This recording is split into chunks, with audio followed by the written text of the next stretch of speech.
I live in Osaka, Japan, and often use the subway to go to work in the morning. One day, when I was waiting for the train, I noticed a homeless man standing in the corner of the subway station, muttering to himself as people passed by. He was holding out a cup and seemed to be begging for spare change. A fat woman passed by the homeless man, and I distinctly heard him say, "Pig." Wow, I thought to myself, this homeless man is insulting people and still expects them to give him money? Then a tall businessman went by, and the homeless guy muttered, "Human." Human? I can't argue with that. Obviously, he was human. The next day, I arrived early at the subway station and had some time to kill, so I decided to stand close to the homeless man and listen to his strange mutterings. A thin, haggard-looking man passed in front of him, and I heard the homeless guy mutter, "Cow." Cow, I thought.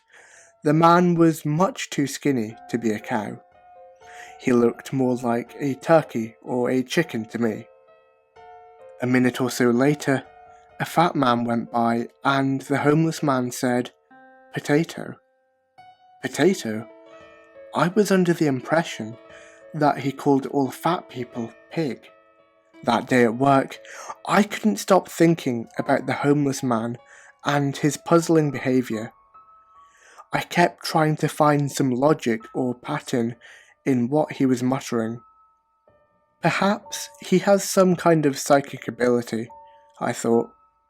Maybe he knows what these people were in a previous life. In Japan, many people believe in reincarnation.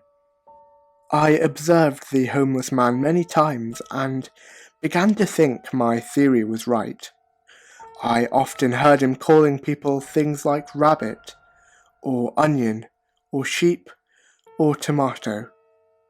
One day, curiosity got the better of me, and I decided to ask him what was going on. As I walked up to him, he looked at me and said, "Bread." I tossed some money into his cup and asked him if he had some kind of psychic ability. The homeless man smiled and said, "Yes, indeed, I do have a psychic ability. It is an ability I obtained years ago, but it is not what you might expect. I can't tell the future or read minds or anything like that." "Then what is your ability?" I asked eagerly. "The ability is merely to know the last thing somebody ate," he said. I laughed because I realized he was right. He said bread. The last thing I had eaten for breakfast that day was toast. I walked away shaking my head. All of the psychic abilities someone could have. That one must be the most useless.